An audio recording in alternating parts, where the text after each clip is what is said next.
Life is all about relationships. Lovers, family, body, or money. How satisfied you are can be completely explained by how you relate to things around you. This is Sophie Jaffe, and together with my husband, Dr. Adi Jaffe, we are here to explore and teach you how to maximize your relationships and achieve a happier life. Let's get ignited.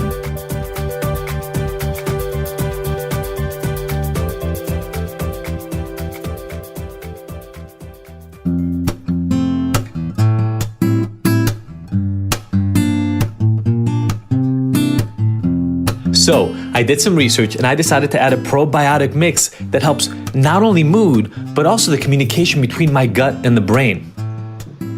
It's called Amare, and their wellness kit takes care of everything that I need. The probiotics that have been researched to provide actual tangible help, and the prebiotics and everything that those bacteria need to thrive and do their work.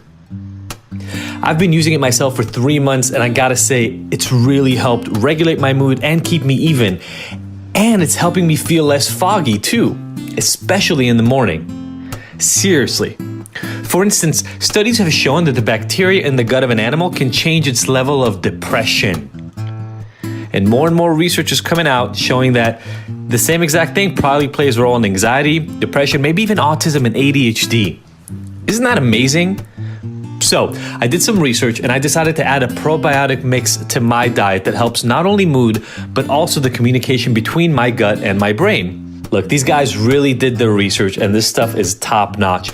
If you want to get it for yourself, just follow the link in our show notes and you can join the mind biome revolution with me.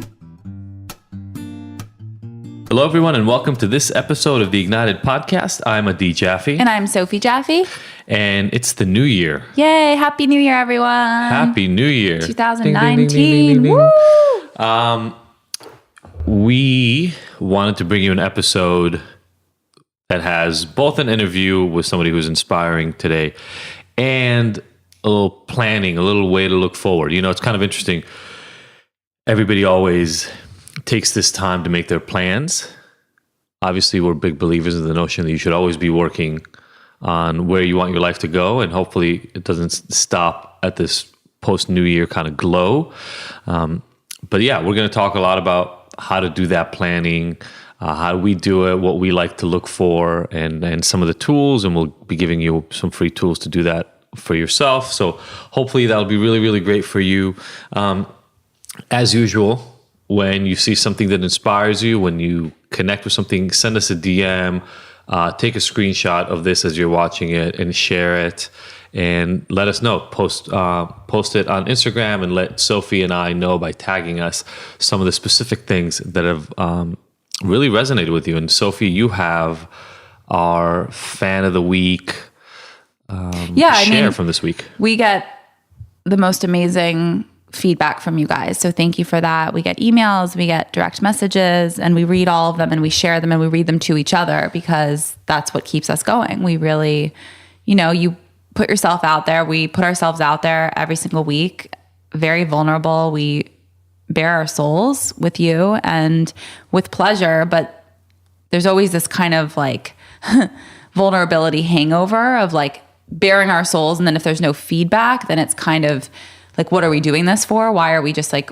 airing out all of our things and not like, what's the point? And then we get this feedback from you guys. And even just one positive comment from you means the world and reminds us why it is what we're doing. So yeah, I mean, that's pretty much the reason we're doing this is to carry that message to you guys. And so every time you write us one of these, it's the most inspiring thing ever. So thank you. And so here's this week's. Yeah, someone just wrote this yesterday. Merry Christmas and Happy New Year to your beautiful family. I could cry. Your inspiration has changed my life this year. I can't wait to see what you have in store for next year. So grateful for your open hearts and your beautiful, flawed souls. The fact that you bare yourselves for the world to see is awe-inspiring. Love, love, love. And then I responded, thank you so much. Not always easy, but we show up every day and do it again. This feedback means so much to us. And she wrote back, it seriously changed my life. Keep doing you. The vulnerability is inspiring. My mantra for this past year was that my sensitivity is my strength. You nurtured that without even knowing it. Yeah. Vulnerability, That's the our whole thing. fuck shame thing, the whole just breaking through, I don't know, the veneer of what we're supposed to be like in life. And it's amazing how many people we talk to who have realized that themselves and decided that they were going to break through. And that was last week's episode with Amy from Mo Ellens. And kind of, this is what everybody always told me life is supposed to be like. And I'm realizing that I have to break out of that if I want to be happy. And then Tero, that we have today, who, for whatever reason, is one of those people who was driven from relatively young age, I'd say, to keep looking for answers, not really trusting his own version of things, which is really, really cool. And we'll talk about perspective here a little bit later. I think our key messaging for this Ignited podcast is about vulnerability and is about our humanness. And that's what connects us. And that's what ignites us.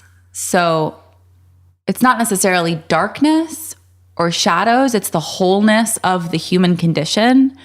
I mean, we share a lot of joy. Yeah. We share a lot of the triumphs, a lot of the successes, a lot of the happinesses. We live a very joyful life. We count our blessings every single day, no doubt. But we also share all the struggles and the darkness and the shadows and the difficulties, because holding those two things, the struggles and the pain and the beauty and the light, simultaneously at the same time in balance, creates the wholeness of our being. And that's what we try and share here on Ignited. And we hope that that ignites you to show up into your lives and be your whole version of who you are without holding back.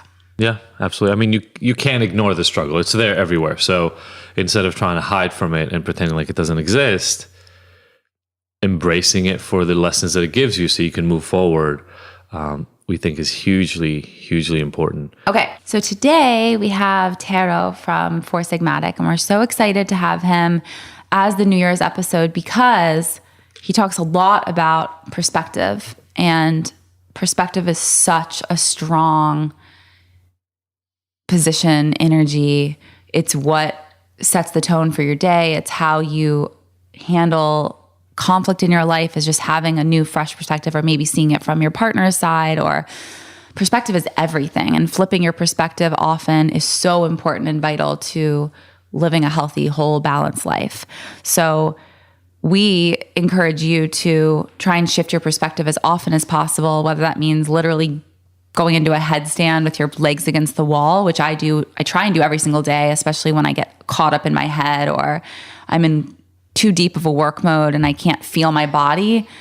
I go into a handstand or a headstand, and it really, really helps me flip my perspective and feel my body and my heart and all of that, and just let the blood rush and detox the body. So from literally flipping your perspective to hiking, going to the top of a mountain and seeing your city from a different viewpoint, anything like that. And then also just symbolically going through it in that way. So we want to share some actionable tips for the new year.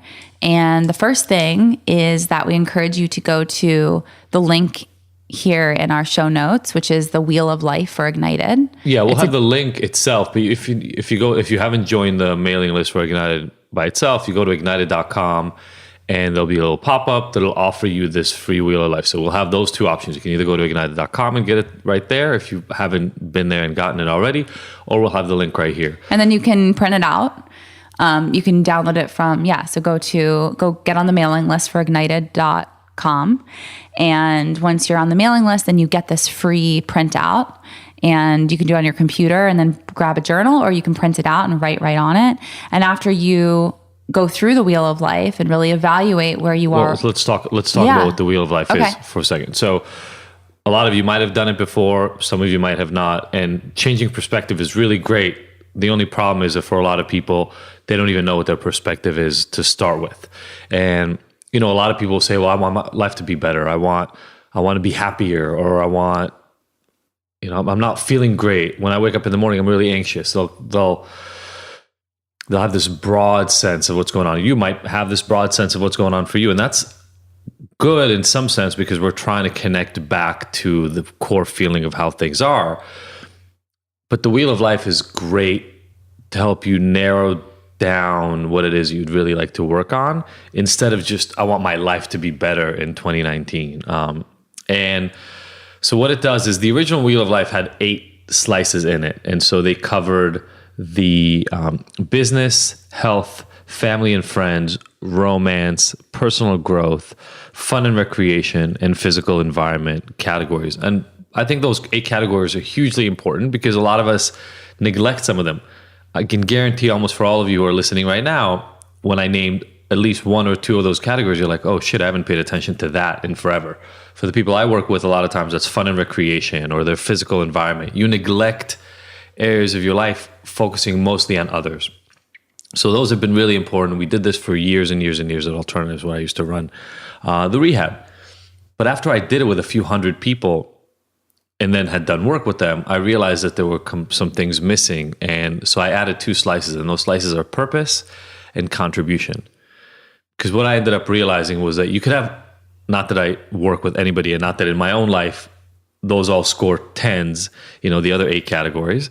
But you can work on all the other 8 categories and be doing relatively well in them. And I found that if you don't have purpose and if you don't feel like you're a contributing member to your community and your environment, then inevitably you still can feel lacking, even if all the other things are really working well. So I added purpose and contribution. So when you go download the exercise, there'll be summaries of each one of those categories.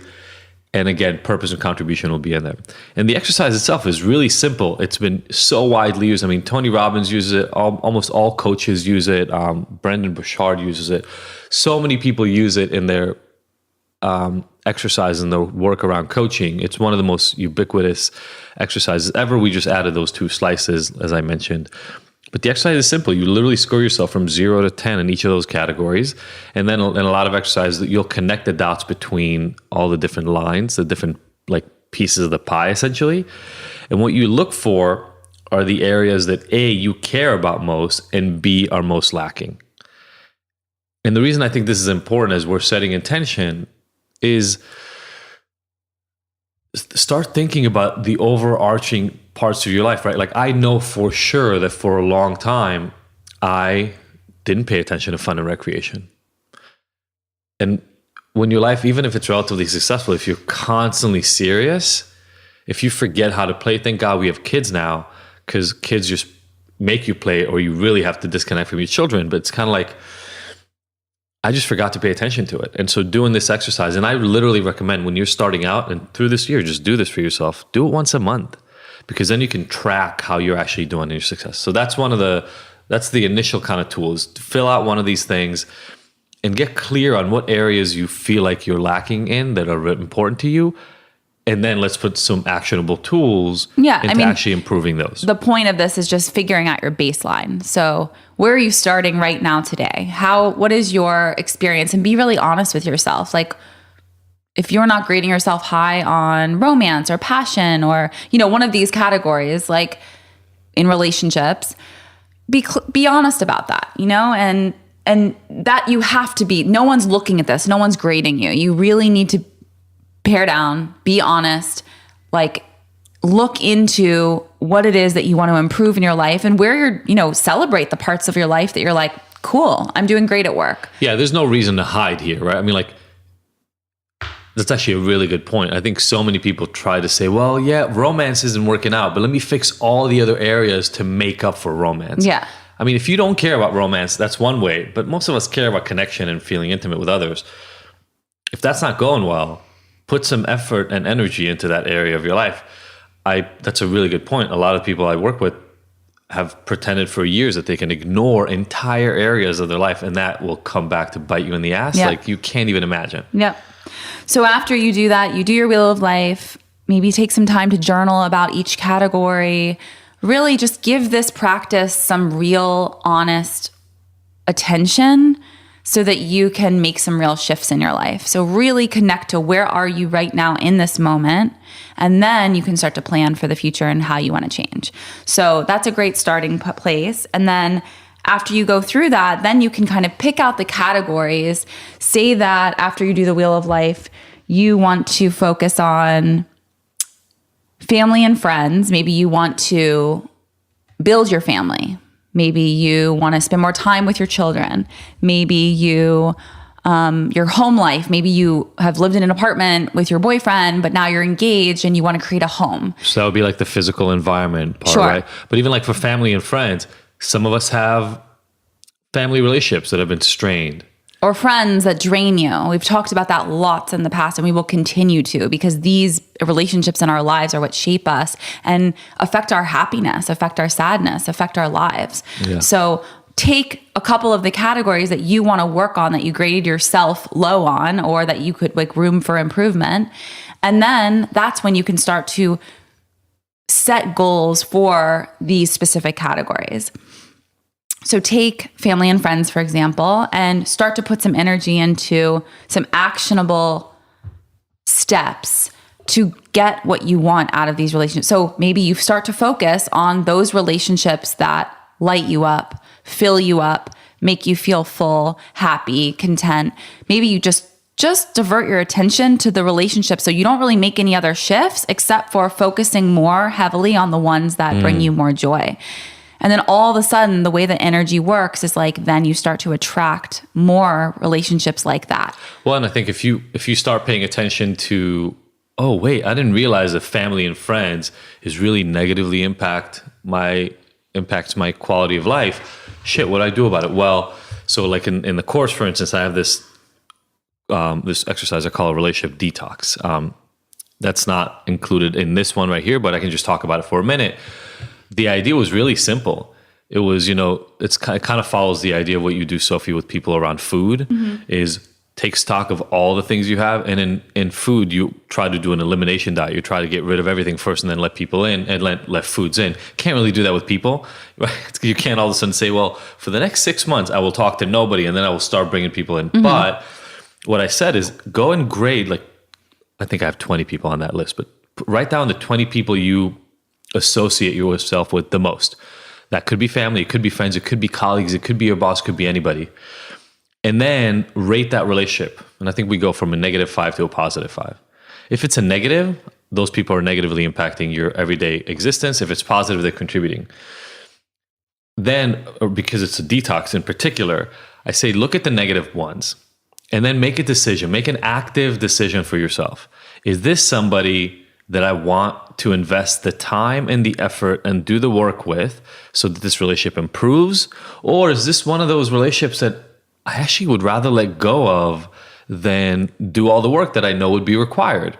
And be really volitional about it, right? Be very explicit about this. So you're making a decision. I think especially in this new year, taking control of these actions and not feeling like you're left to the whims of other people is really important here. So if all of a sudden you recognize, because this is an important category, that there are 3 people in your life that drain the shit out of you, sit there and make this decision. Well, that person, Julie, for instance, yeah, I mean, our relationship is strained and it's difficult, but I really want to save this relationship. So I want to put the work into that one.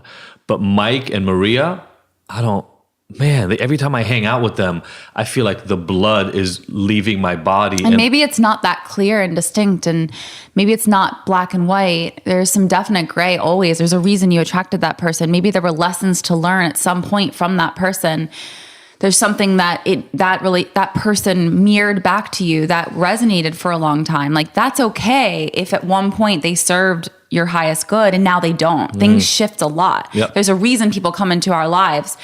Things we need to work on, things we need to confront, things that annoy you about that person. But then you're like, oh, like I see that in myself, or not. Or maybe it's opposite. It's like, there are reasons that people come into our lives as lessons, but you have to know when the lesson is over and that you can still love that person, but also just not spend as much time with them. Yeah, you had a really close friend that you hung out with for years. And I mean, since UCLA, years and years, who you had a lot of fun with, made you laugh like almost no other human being. I would cry laughing and pee my pants every time we hung out. But the problem was that it was almost always at the expense of other people. Yeah. Like he talked shit about everybody in the universe. That was his life. Even people he didn't know. He would just like talk about celebrities, and like I didn't even know who these celebrities were. Like I'd have to. But even look walking them down the street, oh, like what does that person wear, and what does that person It was a constant critique, and it's funny. Like you're smiling right now because you're remembering probably some of the moments you guys had. The feeling I like. But I remember we talked about it. I felt like a little kid Sure. with him, and it allowed me to laugh. Like I don't laugh like that. Yeah, well, you do now, like with the kids. I try. Right? Yeah, I tried. But it takes a lot of letting go. He took me there right away every time within 5 minutes. And then it would become draining. And then it was draining, yeah. You would check in with yourself, like, why am I so drained? I go, well, you're going to hang out with this person, or you just hung out with them. Yeah. And it would be this way. And then the tables would turn on you, of course, every once in a while. Because I got news for everybody listening right now. If you have friends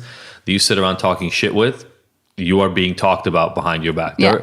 If you hang out with the kind of people who talk shit about everybody all the time, you're part of that crew. And if you want to accept that, that's fine. That's on you. It's funny because it was actually when I was pregnant that I realized that I couldn't handle it anymore, because Noah was this gift this year that allowed me to step into the fullest power of who I am at this version of me. And she gifted me that this year. So Absolutely. I got rid of a lot of toxic relationships and a lot of toxic behaviors. And each of my pregnancies actually served that. So I got rid of my eating disordered thinking with Kai, my control of foods with Leo, and like control of calories and stuff like that. And then with Noah, my need to like be friends with all the people in my life and just keep them around because I didn't want to burn bridges, but they weren't serving my highest good. Yeah. So she gave me that gift. That's great. So I was pregnant one day and was with this friend, and he just started talking shit about someone right in front of us. She was right in front of us at the gym. We were on the treadmills, and she was on like the Stairmaster, and he's talking about her. And I stopped on the treadmill and I looked at him and I was like, she's right there. She's right there. I have goosebumps right now. Like, that is so far beyond inappropriate. Never mind what if she hurt us?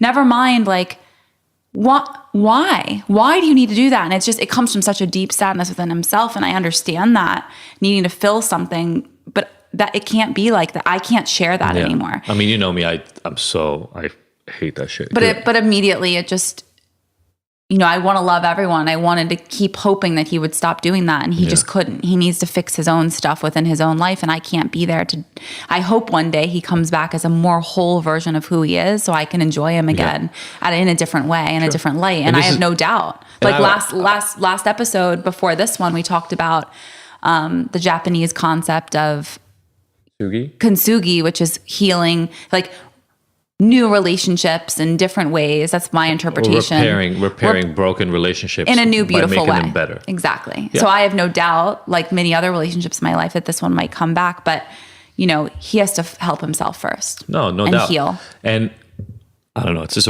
this is my personal challenge. You can talk shit about it if you want, or tell me that you think I'm wrong. But I urge as many of you listening right now, and I can't be perfect at this myself either, but when you're in one of those places and you're hanging out with people who are speaking ill of others, I challenge you to just stand up and say, let's cut that out. There's zero reason to bring other people down as part of your way of enjoying yourself. It's like we have this book for the kids about filling other people's buckets. It's a pretty simple concept for me. Parents, highly recommend this book. It's called Have You Filled a Bucket Today? So just look on Amazon. So same sort of idea. Let's see if we can carry that out as adults. So that was a lot of examples, for instance, on what to do if family and friends or relationships are affecting you. But for each one of these things, there are concepts like this, like business. How do you feel in your work? Whether it's your own business or you work for somebody else, how does that feel? Your finances, how do you feel around money, health, exercise, nutrition, all those things. And then you can get really clear. So maybe your business, maybe you love what you do, but you don't make enough money. Or maybe the finance category, maybe you're making what you want, but you hate the business that you're in. Totally. Okay, look deeper into that. How can you match the money that you're making, but doing something that you actually love? And what I found a lot working with people on this is there will be areas that you figure out, maybe I feel like I'm dissatisfied with business and my career, but I'm also having zero fun and recreation. And maybe if I could find a way to either bring that into work or to at least bolster that up in other areas of my life, next thing you know, I don't mind my work that much because I have fun. Here's the deal. Everything's connected. We were talking about this last night. Dee and I were having an argument last night before bed. It didn't start out as an argument. And yes, we still fight. Some of you asked for that as an episode, and we will do one on those. Yeah, we were definitely in bed, so it probably wasn't the best time to run downstairs and grab the microphones. But we were in the middle of an argument, a disagreement, and I was talking about one category and then I was talking about another. And he was like, well, I see them as connected. And I was like, well, yeah, everything's connected, but I was just trying to separate them into these other. And he's like, but they're connected. I'm like, okay, great. So they're connected. So everything in this list is connected. If you start to 100%. fix one part, even if you just take one of these things, like throw numbers 1 through 10 in a hat and then pick one out, if you start to work on your fun and recreation or your romance, you will see that satisfaction bleed into every other area of your life. So here's exactly the reason why we added purpose contribution, is because what I found is the other 8 categories people know they're supposed to focus on. Like, oh, I need to exercise. How many of you right now listening don't have a bigger purpose? How many of you listening right now haven't thought for a while about why is it that you do all this stuff? Now, for us, like I have a couple of purposes. One of them is the family, obviously, right? And the kids and taking care of them and taking care of you and making sure that we have the best life that we can. And another one is helping people broadly, especially people who've been through struggles like I have. And that purpose will keep you aligned in ways that you can't fathom. And it keeps growing. And that's the cool thing, is the more you align with purpose, like people will be like, oh, well, you're a parent, you're growing little humans. That's your purpose. I'm like, well, yeah, that's one of my purposes. Yeah. There's a lot out there. There's a lot of healing to do. There's a lot of helping people to do. There's a lot of marching to do. There's a lot of stuff to do to save this big, bad, crazy world. Yep.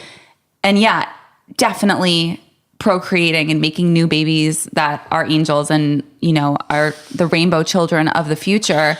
For sure, that's part of our contribution, yes. But it doesn't stop there. We can't get enough of giving back, and there's more we can do. I already feel in this moment like I'm not doing enough. And you need to be aligned with your purpose. And then just like any awareness, the more you know that you don't, the more that you know you don't have and aren't doing enough. So this is an awareness exercise. Exactly. We encourage you to do it. Snapshot whatever you can and post for us. Tag ignited.me, tag Adi and I, Dr. Adi Jaffe and Sophie.Jaffe on Instagram. Take a picture, even of just your printout. Yeah. And just tag us. Oh my God, that'd be so great to see you guys' wheels. It would be amazing. Yeah. And as Sophie mentioned, now that you know, once you have a sense of where it is you want to go, now you can start setting goals. And, we wrote down some timeframes, 30 days, 3 months, 6 months, and 1 year timeframes to kind of see what you want to do over 2019. And when we've done this before, we've used pictures and we've used lines from quotes, and we've used colors, and we've used little journal entries in terms of, well, what do I want let's say business is one of the areas that you wrote down as one of the areas you want to work on. What do I want to manifest over the next year in that area? And so draw inspiration from as many other things. I think that's another thing that gets missed oftentimes, is people think they have to come up with all their own ideas about what their business should end up looking like. What should their career manifest like? Look at examples. I think that is one of the biggest missed opportunities a lot of times. Draw inspirations from other people you've seen succeed in that area in the way that you would like to and you're drawn to, because those people did it somehow. If you connect to what it is that you want in that sphere from them, you can draw inspiration from how they did it, and do that for each one of these areas. So we get like a big poster board and make this a ritual. So this is a really special, sacred ritual if you allow it to be. So instead of just printing it out, jotting down some notes and being done with it, make it intentional. So put the fireplace on, light some candles, invite some friends over, print out lots of copies, put out beautiful markers, put out poster board, sketchbooks. Maybe you sketch, you draw your beautiful future life into reality. Like, make this a sacred practice instead of just like jotting down some things on your phone. Like, really set intention here. This is the new year. It only comes around once a year. Not saying you can't do this at any point in your year, but because this is the new year, just carve out a couple hours over your weekend and an evening or the morning and just give yourself this attention and love and ritual and with intention. It's just the amount of medicine in that is far beyond what you can even know. Yeah. And so you have the areas. I tell people not to focus on more than 2 or 3 areas at a time. It gets really overwhelming if you try to sort out 7 different areas of your life over a certain period of time. But then, you can split up. Sometimes we've done it where you split up the board into the different areas so you can put the inspiration around each one of them and kind of dedicate an area of the poster board to it. If there's any way, you can do this any way you want, but the point is just putting your heart into it and not thinking too much about it. You can cut out things in magazines, which is like a manifestation. You can draw things. We've definitely done the magazine cutouts before. Yeah, I love the images piece because it really allows me to connect to what it looks like to be there. And in the end, as we've talked about before, you're going after a feeling. So be really clear about what that feeling is that you want to get to. Yep. Awesome. We have a lot more to say on this, but we're going to end it now so we can get to the actual interview. So tag us, tag Sophie and I. We really want to see your wheels. I think that's an awesome idea, and it'll make you do it and share it publicly, which will make you more accountable. Happy New Year, everybody. Thank you for listening. We love you. We can't wait for another powerful year with you. Yeah, and tune into Tero after this break. Bye. Bye.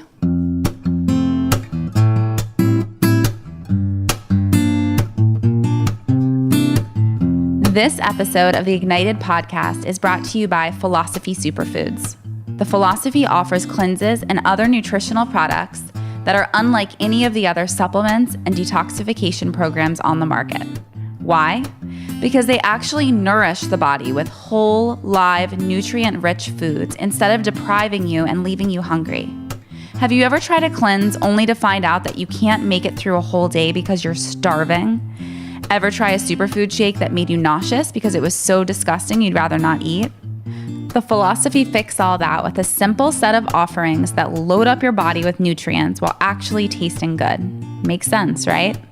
Each of the Philosophy superfood and protein blends is vegan, raw, gluten-free, and has absolutely no filler ingredients.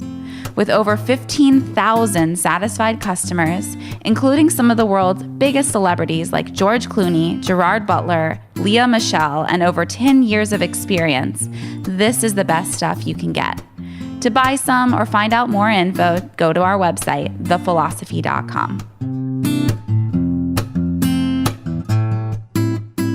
All right, everybody, welcome back to our conversation. Little shindig here. As mentioned, we've got the founder of Four Sigmatic with us here today. I think I was talking to Sophie before this about where exactly we wanted to take this conversation. And I don't even know because there's so many different things to talk about. Not to rule out the fact that when I asked you before we started where you lived before and there was an 8-country journey. Yeah. So do you mind, Tero, to just introduce yourself to our listeners? How'd you get here? How'd you get to sitting in this chair? First of all, kudos for being able to roll the R because it's Tero. No. But I was born and raised in Finland at our family farm about 2 hours north of Helsinki, which is usually the only town people know in the whole country. So it's the only one I know. I'm sorry to say but that. The town that I grew up is actually pretty famous for its name. It's Nokia because of the cell phones. But otherwise, people think it's like a Japanese company or something. Oh, yeah, I actually did. I actually totally knew Nokia was a Finnish company. Oh, you did know? I did. And from there went to Vancouver, Canada first. And from there to Paris, France. Can I ask a question? Yes. Because, again, we can, it's like you hear your own story and it just seems like, well, this is how things happen. What took you from Nokia in Finland to Vancouver? Well, at that point, I realized that, let me reverse. In Finland, we have to go to the army. And when I went to the army, you're 18, 19, 20. And I went to the army and I realized coming out of the army that possibly every thought I have is not necessarily mine. It's from pop culture, it's from friends and family. And I went on this journey to figure out who am I as a person. Sorry, I'm going to stop you again. How? Most 18-year-olds don't have that realization. Well, it was probably laying on the snow when it's minus 10 Fahrenheit in the Finnish army, in the Air Force, and asking yourself existential questions like, why am I here? I love it. And I did the usual, went to Anthony Robbins and read a lot of books and philosophy, self-help, talked to a lot of people. I did a lot of journaling and all the classical things. But one of the most helpful things I did, started talking to my grandparents and is how was I as a kid compared to my brother? What was my soul before I was influenced heavily by TV and friends and family. Yeah, and all when this you're stuff. stripped away from all that stuff. Yeah, and one of the Who things are I you? heard from them is like, as a kid, I was obsessed with the world map. I would be like looking at all the countries in the world and trying to learn their capitals and like, oh wow, I didn't know that is. So I had this curiosity for the world, and then coming out of the army, I realized that I wanted to travel, and I started asking everybody like, where should I go? And the people who knew me really well said that you would really love British Columbia because of nature and kind of the lifestyle, and it's like the West Coast lifestyle, but still Canadians are super sweet and nice. And I just figured out a way to go there, but I needed a visa. So I ended up working for a university. So I was just basically looking for any opportunity to move to Vancouver. And I found a job at the university there called Simon Fraser. And it all kind of ended up working well. But that was the first stop. The point was not the job. The point was for me to go to another country, learn about another place. And based on people I talked to, they said, I would love Vancouver. But it's also like, it's a little bit of a sleepy town. And I just, when I was there, I realized, because it's also, there's a lot of Asian influence. I realized that there's so many, so the nickname of it sometimes Vancouver, because there's so many people from Hong Kong and whatnot. So I realized that, there's so much more that I want to explore. And at this point, you're about, what, 20, 21? Yeah, early 20s. And I'd actually dropped out of college. I dropped out first at high school and then finished high school through like distance studies while working in a factory before. And then I dropped out of college, and I always felt like I needed to finish the college. And one of the things that Europeans can do is there's a thing called Erasmus, which is like an exchange student. You get for free, you can go to another country and study. And I realized that I can take advantage of that, and thought to figure out where to go. And I got approved to both Malaysia and France. And I realized that as a European, often like there's so much beauty in Europe, but you don't appreciate it because it's so close. And you can say the same thing in the US. There's so much beauty just in California, but we're always thinking about something totally exotic. It's so true. Thailand. Yeah, let's go to Thailand. But actually, California has some of the most magical land in the world, but it's too close to appreciate. Sure. And same, all of the U.S. is actually, or Israel, but for that matter as well. It's true. And I realized that I just needed, and I thought nothing is better than Paris, and I wanted that like stereotypical Paris experience. And I went there and I studied French and some other stuff at the Finnish government's expense until between these three, I had like basically backpack in Asia because I was interested in after being in Vancouver, and I'd spend all my money I desperately needed cash, and I applied for a job, and I figured out that Switzerland has the best salaries and the lowest taxes, and they also have great mountains because at that time I loved trail running, and I got a job in Geneva working for a big tech company, and that also helped me save money to start Four Sigmatic because at that point I needed capital, and I also knew that I couldn't get a lot of salary for the first few years. So you already had the idea. You're just trying to figure out how to make it Well, happen. at that point, I knew I wanted to do something in health and wellness, but the idea of becoming a mushroom superfood company was not clear at that point. It came later. I love that what guided your path and where like your experience, your entire, what was it, from 18 to what age was all that travel? Sounds like mid-20s, but No, it started like early 20s because Okay. When I was like 18 to 20, I was in the military. Oh, right. And I'd done some local travel, but it was mostly after the military. So your service. 20s. Yeah. It started in my early 20s, and first it was like travel and backpacking, and then later it was like actually living in those countries. Yeah. But I love that what guided you was just your passions. Like, I love trail running. Oh, I love, this, that. And that's what brought you, I love the outdoors. Okay, Canada. Okay, I love that. I love that what like fueled your soul is what guided your experience. Yeah, 100%. And It wasn't money. It wasn't a job. It wasn't a girl. Yeah. Those things are all fine, but that's inspiring that. Yeah, and I've lived in some of the most expensive cities in the world and some of the cheapest. I lived in the Philippines and lived in places where the cost of living was low, and then places where it was very, very high. But it was more about, there was something in the city's soul or energy that it got me excited, that like I really wanted to be there. It has to. What I love about that is I think so many people think that they're going after a thing. I want to visit that place. There's something magical in that place that that will deliver this for me, or I want a specific kind of house, or when I get this car, or if I can only afford this kind of bag or these kinds of clothes. And what you're talking about is when you went to a place and it provided you a certain feeling. Maybe you felt like you belonged, or maybe you felt comfortable there. It was almost like this intrinsic quality about the place. It didn't matter how fancy it was. By the way, I didn't know in any of these places, I didn't have any friends. Like it was not like I knew someone who was living there. So it just happened. Yeah, that's another thing. Like it wasn't for a girl. It wasn't for a job. It wasn't for money. You weren't like, oh, well, I'm safe with this experience because... That's what I was asking. As an audiophile, do you ever, all the beeping noises? Let me know we're back recording and I'm okay actually talking about this publicly because we never get a chance to talk about this. So my whole life, August 27th is my birthday. I'm a Virgo. I am a weird Virgo, though. Everybody always tells me, like, because you're supposed to be super organized and all this stuff. I'm not organized. He wants things to be organized. If you see my office, well, it's not even, yes. I mean, I love when things are organized and that's nice. But I'm OCD-ish in the way that I see things working out a certain way. And then if they don't work out that way, like there's gears in my head that I feel just grinding to a halt. It happened last night. We were supposed to have a date night, which is like the most fun, relaxing thing you're supposed to have with your wife. And it just didn't work out.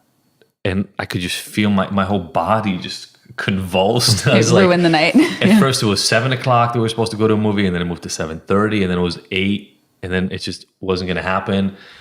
And I get like, my being just gets really, really crumpled up. And so when that noise happens, because for everybody who didn't hear that noise 5 seconds ago, I don't know how it'll come out in the edit. When that noise comes out, it takes me out of the moment. Like there's no tomorrow. I'm not one of those people who can snap in and out. Who can snap in and out of it.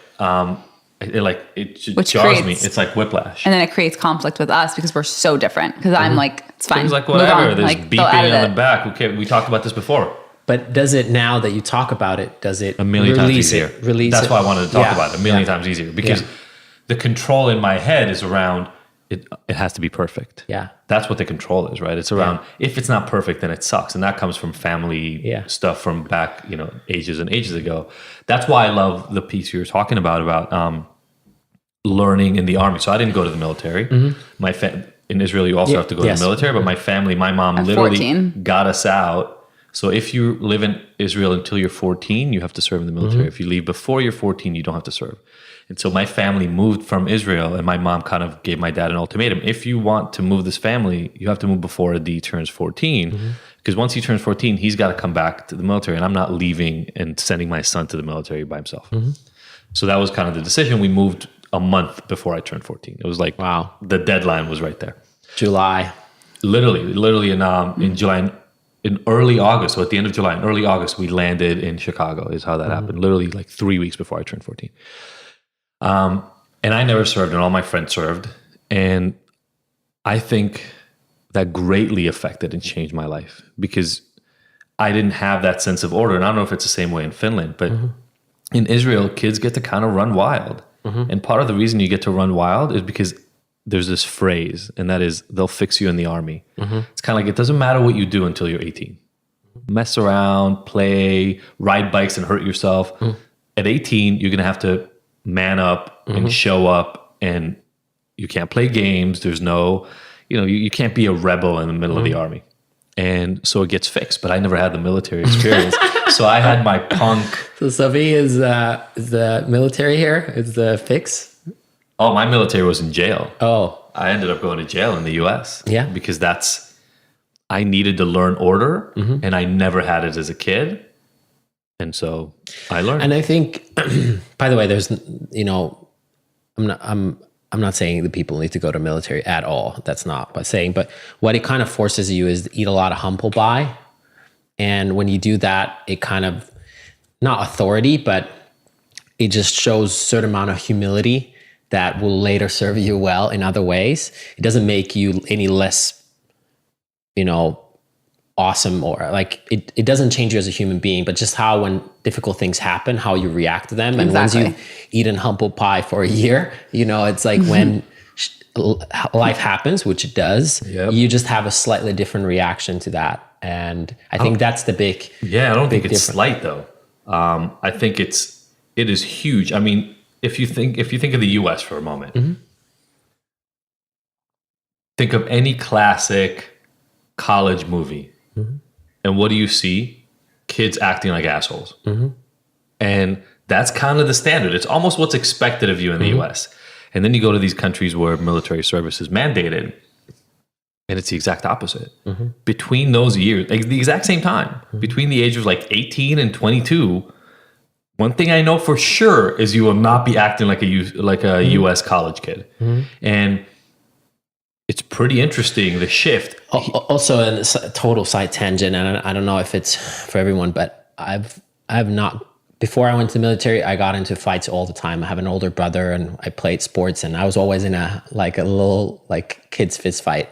After I got out of the army, not once. Right. Like, hopefully it doesn't happen, but like I have no intention to fight anybody in ever. Like I have, unless it's like literally life and death, there's like the situation requires it. I feel like it's reprogramming, right? I just like fighting is just like the last thing on my mind. Because what the fuck is the point? Like once you've actually understood what the goal of fighting is, like look, because Sophie and I have talked about this before, and when we first got together, you know, Sophie's from her standpoint, I think, correct me if I'm wrong, Sophie, because I'm kind of speaking for you, but based on the way we talked about this when we first started dating, if it were up to Sophie, then everybody would put their guns down and everybody would sing Kumbaya and walk around. And I was like, that's a great concept. But then all it takes is one dude with an AK-47 and he rules the world because nobody can do anything.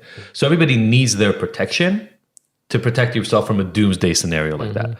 But short of that scenario, like Kim Jong-un deciding that he wants to take over another country and using weapons to do it, whatever scenario you come up with, short of that scenario, there is zero purpose anymore for the exertion of aggression and violence over somebody else. And if you don't have that built-in mentality, or if you didn't learn it somewhere like a military or even martial arts training, like people who really go through fighting training, they're like the most peaceful people on the face of the earth because they've gotten rid of that childish or whatever need to show that they can. Yep. You know? Totally. Show that they're tough. Kind of create something that they feel like they need to make up for something on some level, I feel like. Yeah, because like you got actual training in how to do it. Right. So now you know, like, I'm good.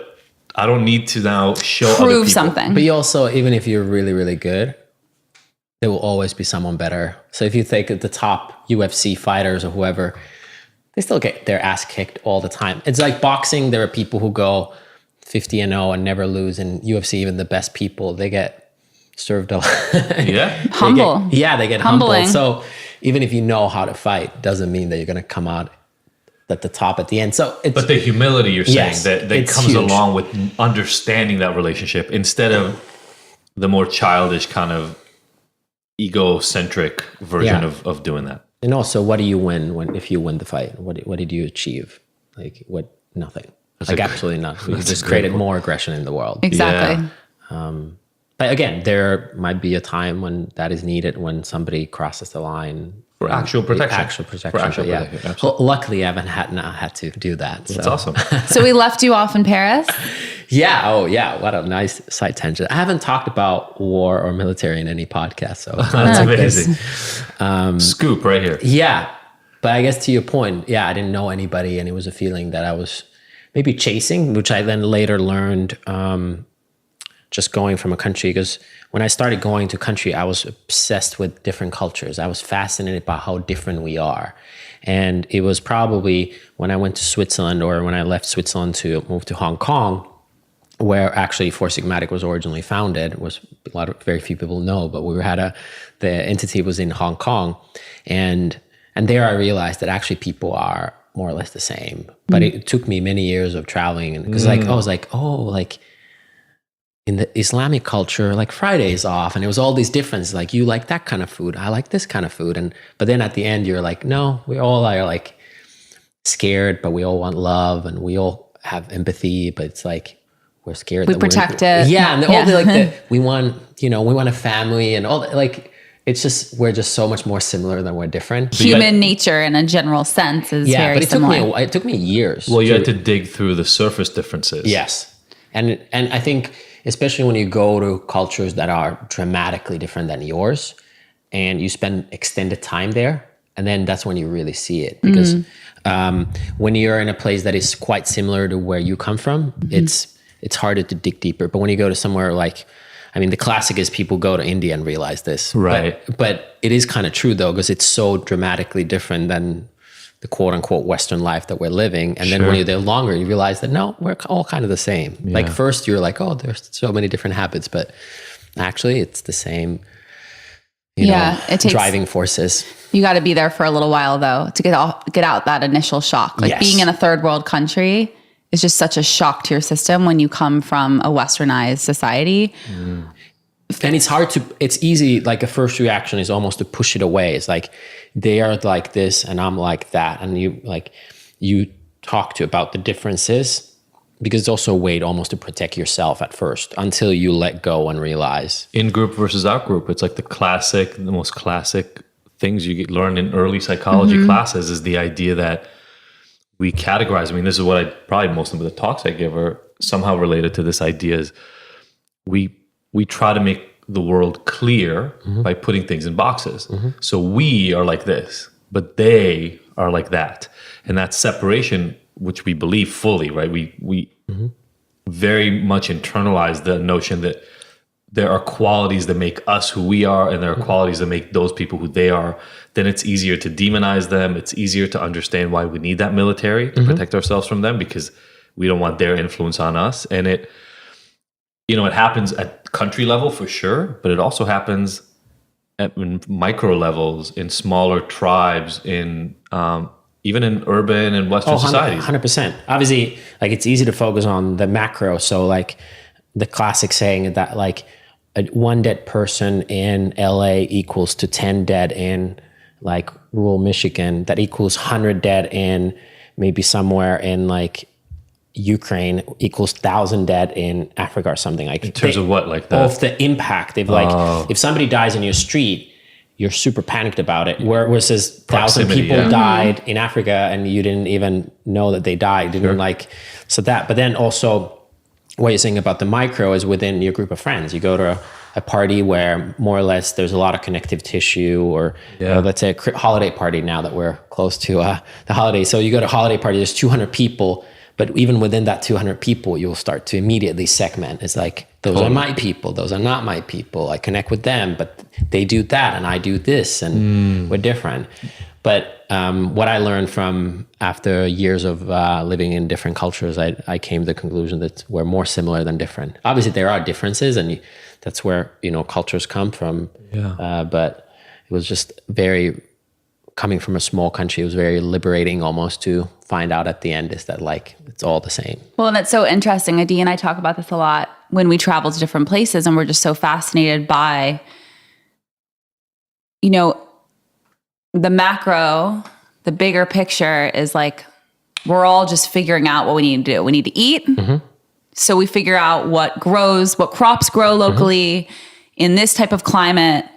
We need to have jobs. Those jobs, used to be dependent upon the location and the weather and the type of people.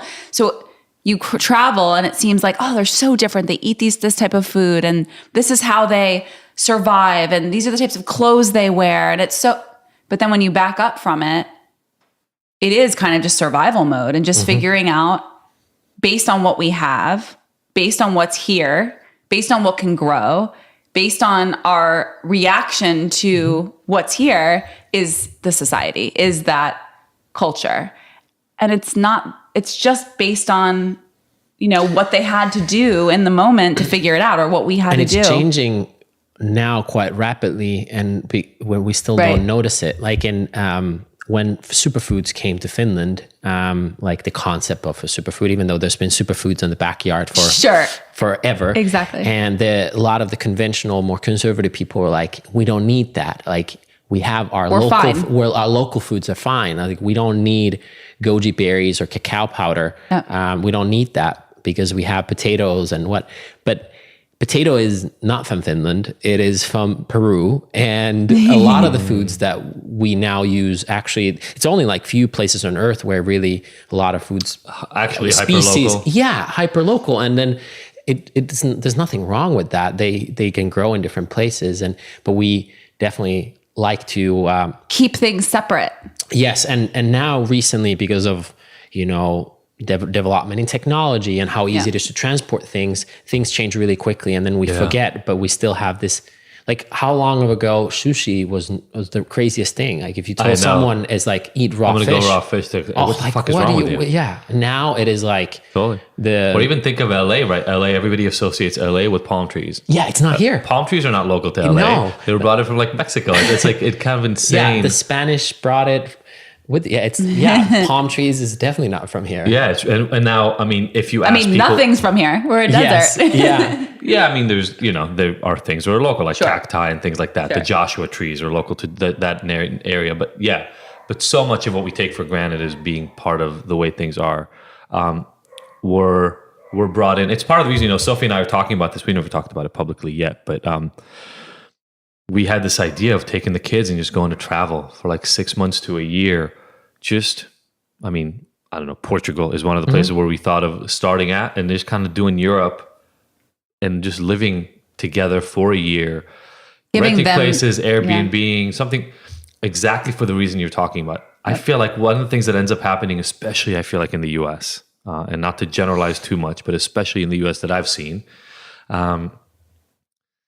people start believing that the American way of life is the right way of life because it's the only thing they've seen. And yes, it's different by states, but what they end up developing is this concept of what is American based on what they've seen in their neighborhood and their country and their state. And then they grow up with the opposite notion of what you're talking about, which is, well, no, that's the wrong way to do things. This is the right way to do things. And I want to take my kids through a trip, even if we only do 4 months of it, take them to different countries, but stay a few weeks or a couple of months in that place so they get to really understand it versus, hey, we're in Paris for 3 days, the Louvre, the Eiffel Tower, the Arc de Triomphe, and then we're gone because we got to go see like Holland and what's in Holland. Sit there, meet some people, sit in restaurants and talk, sit in parks and talk to people. Let them play with the kids. Understand that there are hundreds and thousands of different ways to live, and that none of them are wrong inherently, because I feel like without that, we're getting so, even with all the technology, even with all the development, we're getting so isolationist because we can all get to our groups. We can all find our group, the people who support our way of doing things, and then we can ignore and pretend and talk shit about and minimize the impact of others. For just an example, to bring it back to food, when I came to the US, I didn't know there was this argument over pizza in Chicago and New York. And it was like, it's like a real thing and people get really emotional about it. And I'm like, well, neither. It's not from here either. It's like Naples area. I'm like, right. So it was just funny how emotionally people charge war, because to your point, it's the two types of pizza they've had. Like, yep. And not to say that neither of them isn't a great way to do a pizza. It's just like, it was just locked within their way. And because 100%. they grew up, they had this emotional charge that,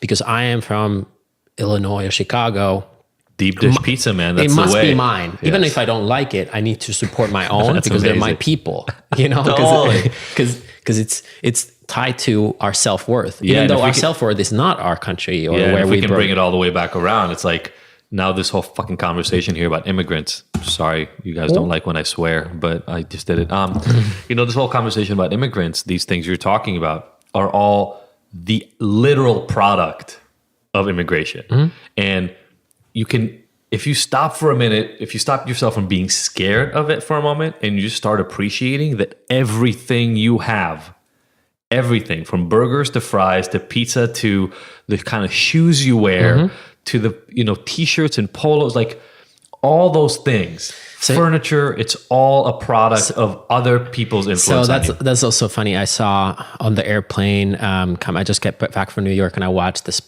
Spike Lee's Ku Klux Klan. The KKK. The KKK, the movie. I haven't seen it yet. And I watched it and it was funny because in that movie, it's about a black police officer infiltrating the KKK and whatever. But it's and in that they're like, we're proud European, pure European something, the KKK people say. And I was like, wow, but very few Europeans are that like quote unquote pure-blooded either. There's actually only one indigenous culture in Europe. Only one.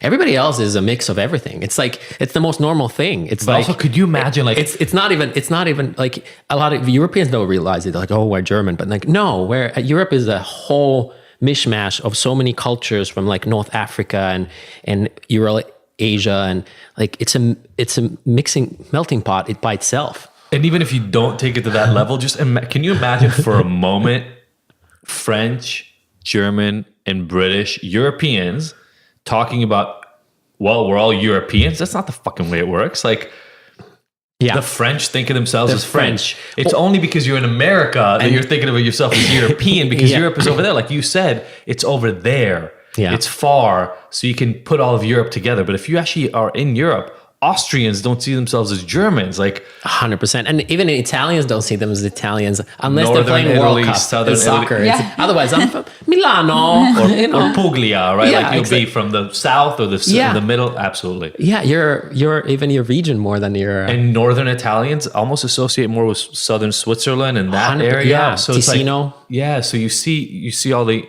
intermingling. But then you go away, and you're right. Then all these white European But Americans Europeans like, do well, the I'm same European. thing. They say Americans are like this. Like it's the same. It's like, well, there's many kinds of American cultures, but bring it back in is like, we're more similar than we're different. Yeah. It's and that you got surface that through level. your travel. It sounds like I see the stages. It was almost like you had to be humble first to know that there is something else. Because the ego got broken down a little bit when you were in the military, and you said, oh, well, if what's in my head is not the only thing, what else is there? Let me go travel. And then you had the humility to ask other people where you should go, because a lot of 18 to 20-year-olds don't have that either. So then you started kind of following this trek. I mean, Vancouver to Europe to, like, you traveled all over the place. It wasn't like you just hung out in different European countries for a while. And then you started working, you're in Switzerland, you're doing work, and you're saving up money for something that you want to get into wellness. Yeah, and it was like a trifecta. One was that I was looking at what's the lifestyle I want to create and what were the elements of the lifestyle. So what kind of company I wanted to create. And one of the things that is still today, even though we have an office in LA and New York, nobody has to go to the office. And it was like a big part of the culture I wanted, to have the flexibility to go to a place if I wanted to.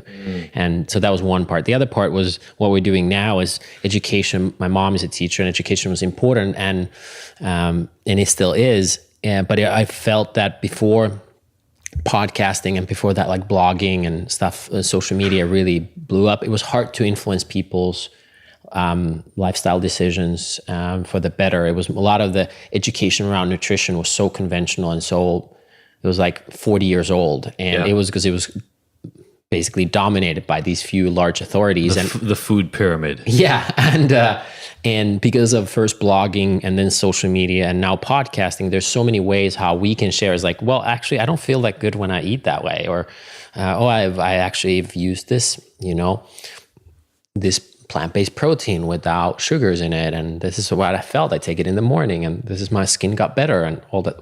We can share our own experiences and have these conversations, and that really enabled to do something that was more radical and maybe make something like drinking mushrooms a thing. Yeah. And then finally, I was looking at what are the biggest health problems in the world, and I actually, because I was living in Geneva at that time, which is like original home for the UN and the Red Cross, and I was looking at all this like big data. I was like, cardiovascular disease and like cancer, and why are people dying? And I looked at from a physiological point of view, what's the 80-20? What are the small things that can make a huge difference? And I came to 3 conclusions. One was gut health, one was hormonal balance, and one was immune system. And that's way beyond just not having a flu or a cough. And then stress. That's hormonal balance, because stress is a hormonal reaction as well. I started listing all the things that I like for each, like if I would have to have a natural solution for each one of these. And then these mushrooms and adaptogens were basically part of every group. Gut health, immunity, hormonal balance. And that's how kind of one of the reasons why Four Sigmatic was started is to serve those three things. That's great. That's great. Yeah, it's I feel like so often people focus on, when it comes to health, they focus on things like diet to lose weight, or even the better looking skin. They try to fix symptoms. What do I put on my skin to get rid of this thing that I don't like, instead of why is it there in the first place? Yeah, and how do I improve my overall life? For sure. And then you talked about stress, and stress is absolutely a hormonal response because of cortisol and all those sorts of things, but it's also an immune response because cytokines, and your body essentially attacks chronic stress, especially it attacks it like a virus. Your body doesn't know what to do with chronic stress, and yet we live in a world now that literally almost supports the notion that you should always be stressed, like you should always be doing the next thing, you should always be like kick ass and take names, like that whole concept.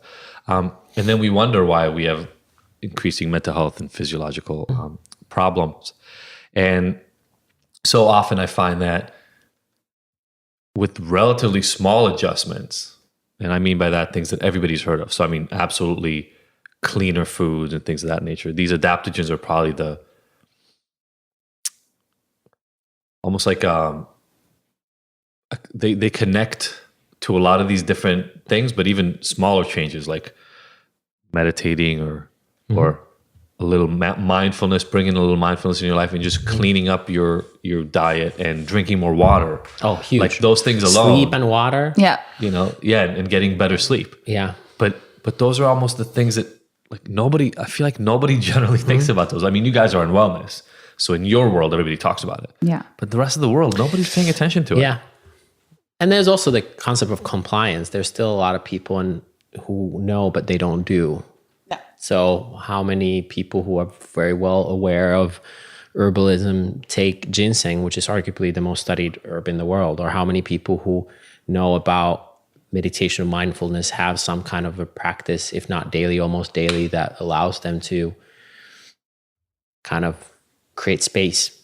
And the answer is surprisingly not that many. So I think a lot of people also, I can speak to my own clients and to our society because that's what I know best, is that it's when there's a problem, then we address it. So if you're feeling a lot of stress, then maybe you'll turn to your meditation practice. Or if you're feeling overweight or run down, then you'll look at your sleep patterns and you'll look at your exercise and what you're eating. But if you're not in that kind of panicked place, then you don't really think about it as much. yeah, there's no sense of urgency. Unless you're more conscious and aware, and then that 5 minutes makes such a difference in my day, and it's going to set the tone for the rest of my little tiny changes. And the cool thing is that there's probably 150, 300, 500 things that you can do, small changes that can just be that shift. We were just talking about it on our walk this morning. We went on a walk just to go on a walk with the baby and just to get out of the house. We knew we needed to get our blood moving before this podcast. We didn't have time to do a workout. I didn't really want to start my day like pounding the streets, going on a run. I just wasn't in the mood for that. I've been so drained this week, just working so much to get everything done before the holidays. So we went on a nice walk. And while we were talking about, I said, I just can already feel the difference. A couple weeks ago, I set an intention for 2019, right? And I put air quotes because it's like, it's not for 2019, it's for just me. And an excuse to kind of look at my behaviors. And I just know that I need to reel back even more in terms of being on my phone around the kids and being more present to the beauty in my life. And so even though I set that 2 weeks ago for 2019, I'm already implementing it because it's in my consciousness, it's in my awareness. So I'm not even getting on Instagram and looking at anything until sometimes 9 o'clock in the morning, which to me, it used to be I'd wake up, check my DMs, post something. Now it's just different, and I'm spending more gaps and moments instead of all of those things coming in, that information coming in on my phone to steal me away and kind of alert me and grab me in. I'm going in. I'm like, okay, now I can go look at my email. It's been maybe 5 hours since I looked at it. I'm going to go look at it. It's not because it calls me in with a notification or some urgency. Like I'm in control of it. It's not in control of me. So I'm noticing these small, subtle differences that make a big difference in my day. So I start my day breastfeeding my daughter and connecting with her and not catching up on things. And that sets the tone for the day because it's real connection and love and, all the things that I want to bring into my life and start my day that way. So there's so many little subtle changes you can make, but if you consistently do it day after day after day, Adi was saying he drinks a big glass of water now, a big mason jar of water, and does his gratitude journaling. That's it. It takes 5 minutes, 10? Probably 10 minutes altogether, yeah. That's it.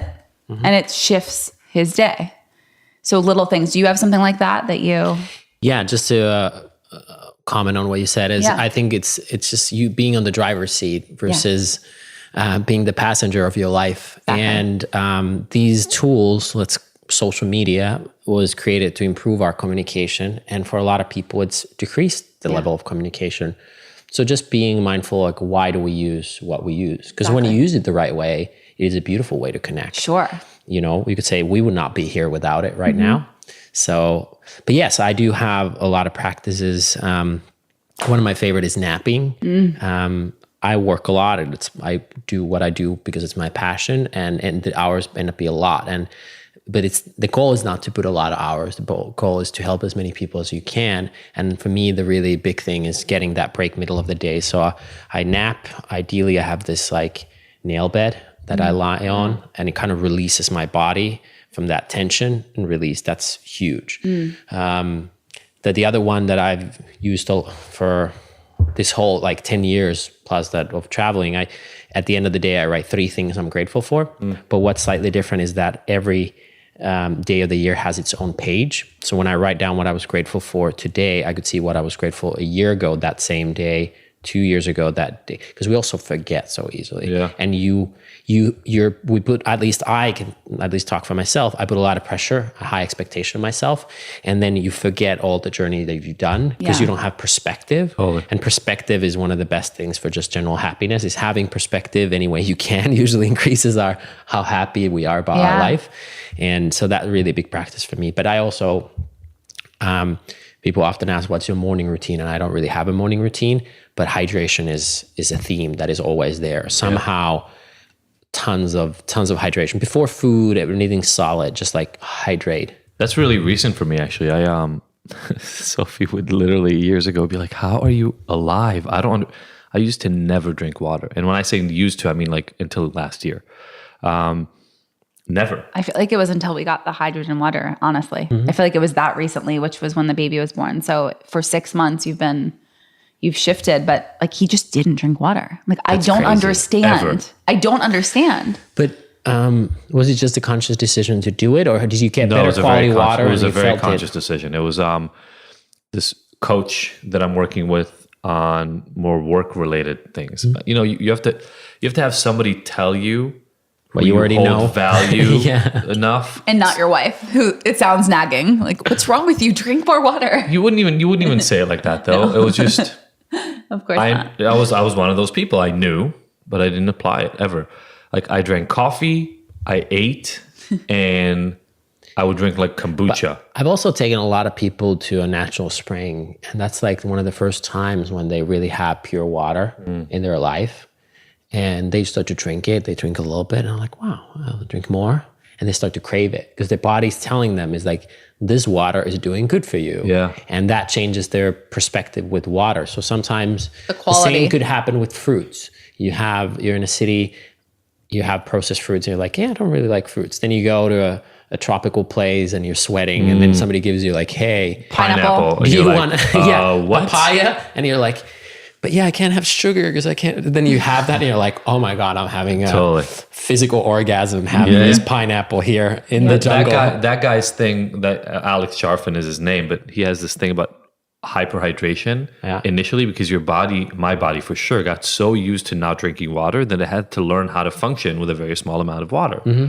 Because we're adaptable humans. We're survivors. And so it did that. And he really, I drank so much water for the first week, a gallon or a gallon and a half a day. I was just like downing water, and it felt uncomfortable for the first few days for sure.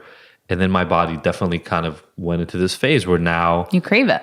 I need it, whereas I didn't before. I mean, it was like almost like a point of pride, if I can be honest about it. We would go on car trips. I could drive from here to San Francisco and I wouldn't need to go to the bathroom. Yeah. Because I drank no fucking water. Like my body had it didn't need to eliminate any water. Psychopath killer. Right? What is wrong with When you? we go on flights, like we would go on 6-hour flights and I would never get up and go to the bathroom. Sophie's like, what the fuck? Who are you?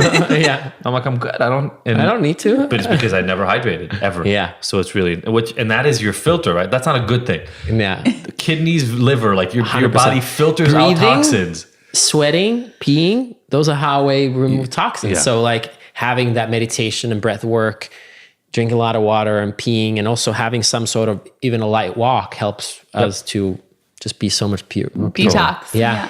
So I feel like we could go for 17 hours. I know.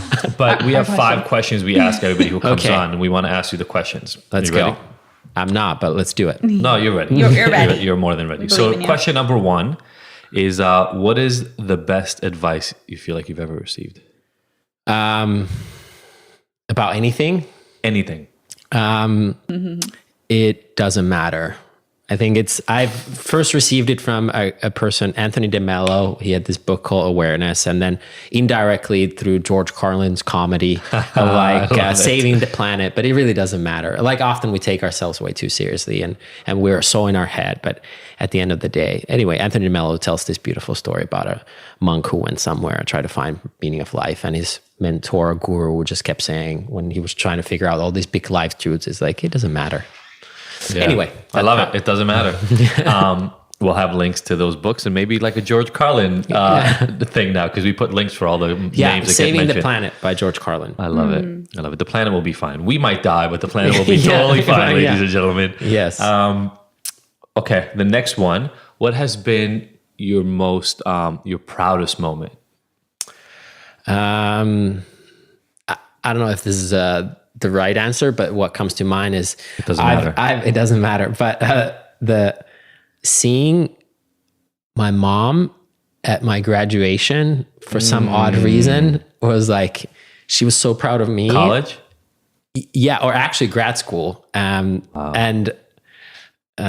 she was so proud. And it was funny. I was like thinking, is like, this means like 100 times more to her than to me, but because it means so a lot to her, it was, I felt like really proud of what I accomplished, even though what I accomplished didn't really matter to me, but through her, it mattered awesome. a lot. And I'm not sure if you have the same with kids, when the kids discover something and you're like, yeah, of course that's normal. But when they discover it, you rediscover it with them. All the time. Yeah. We have a 6-month-old now. It's like we're rediscovering holding on to things. Literally like grasping. Now the fact that she can hold is magical, because a month ago she couldn't hold anything in her hand. Yeah. So very little things. That's the thing that I love most about having kids, is the most mundane things, like seeing you becomes magic, because for the first 2-3 months, they're not seeing you. They're looking around, they're trying to figure out what all the stuff that's moving is, but then all of a sudden she locks eyes with you and you're like, oh my God, she just saw me. Oh my God, she just saw me. Like that's all of a sudden that becomes all you talk about for a week. Yeah. You know, her smile, the fact that she smiles when she sees you.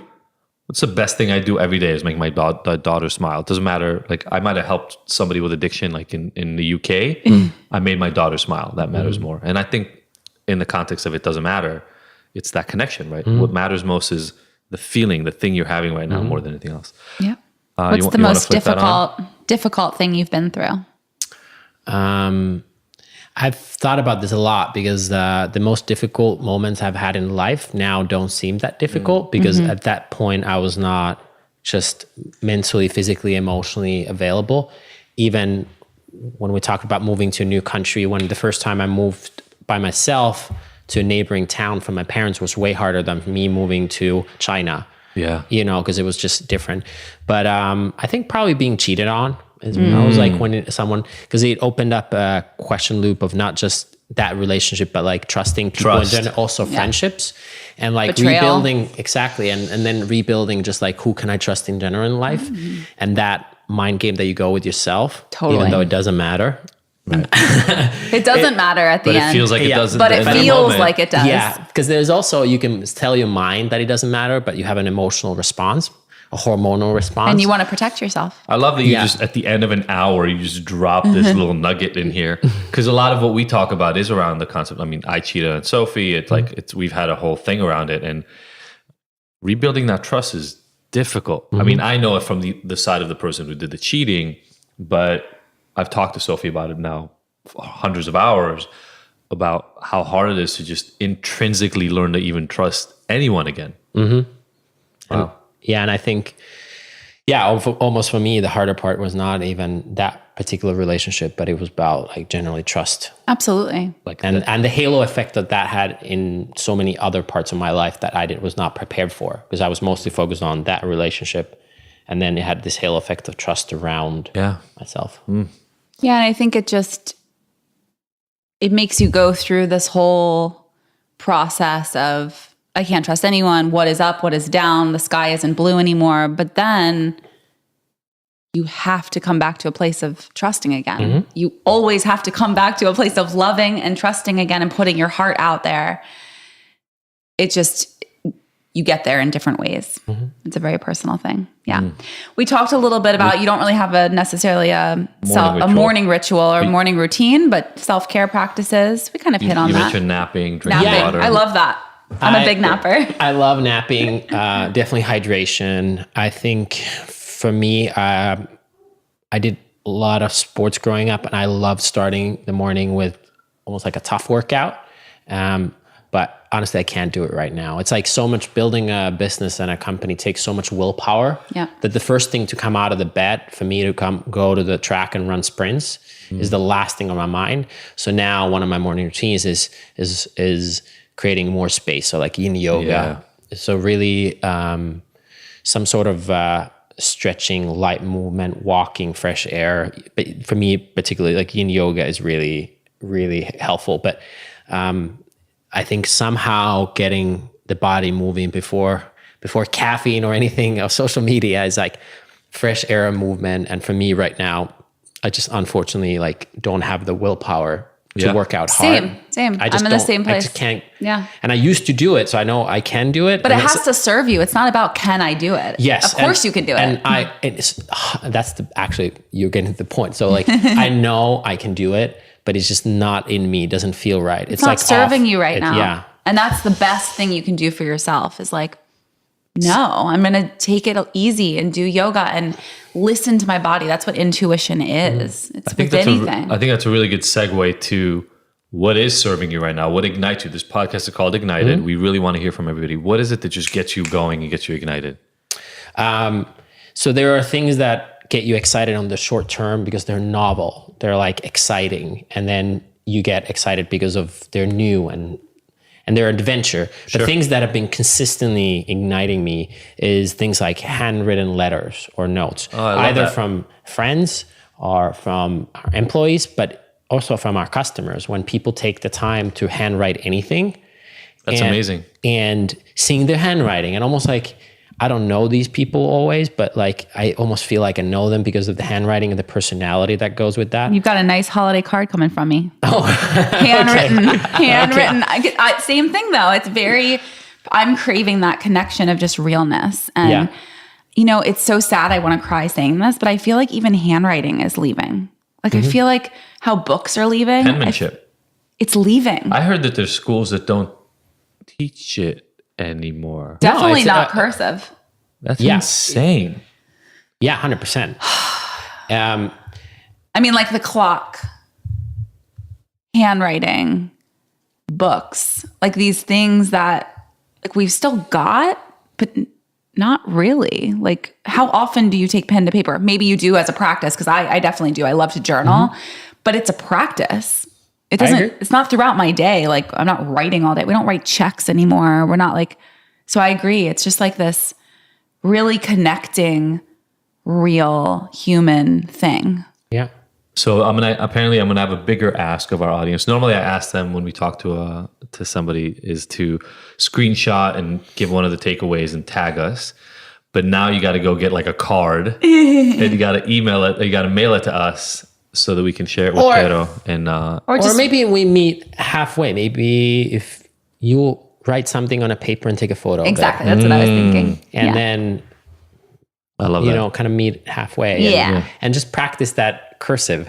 Yeah. My son's learning it right now, and it's so beautiful. Yeah, the feeling Yeah. of writing, right? So there's this effort that you have to put into it, and it makes you think about it more intently. And that's why I think it ignites me also, because I know almost like how rare it is, and also how Sure. much time, effort, and intention it takes. I guess the last part, especially the intention to write something, someone something, and that what makes it really special. The other one, I have to call out my 2018 theme, even though it was not 2018 theme, it was for me, is sunsets and sunrises. And that's cool. particularly in California, the sunset going kind of on top of the ocean is something I'm beyond pumped. It's just quite magical. Yeah, Love that. absolutely. Thank you so much. Thank you so much for coming over, man. Yeah, thanks for This has having been me. so fun. I'm going to mention the book because you gave it to us. You wrote a book, culinary guide, but more about learning about mushrooms and really understanding their power, called Healing Mushrooms. Recipes, knowledge, etc. Tero, I got to know how to pronounce your last name. No, it's even harder. Even Finns get it wrong. So Get it. I want to say it once. Isokauppila. Isokauppila. That's pretty good. My Swedish roots will come in useful for this. You aced the first name for sure. Thank you so much for coming on. This has been awesome. This will be early on in the year for everybody, so they will, in setting their own intentions for themselves, will be able to apply this. Yep. Thanks Thank you everybody so for listening. much. Don't forget those handwritten shots. Now I want those. Love you all. See you next week. Bye. Thank you everybody for listening to the Ignited podcast. We were so happy to have you along for this ride. Please go and subscribe to this. Leave us a review. We love hearing from you. And if you want more, don't forget to go to ignited.com, where all the podcast episodes are available with show notes and so many of the little details and links from each one of these interviews. And you can look at all the future events that we have going on, all the things that make Ignited so special, even beyond this recording. Again, thank you so much for joining us. We will see you next week.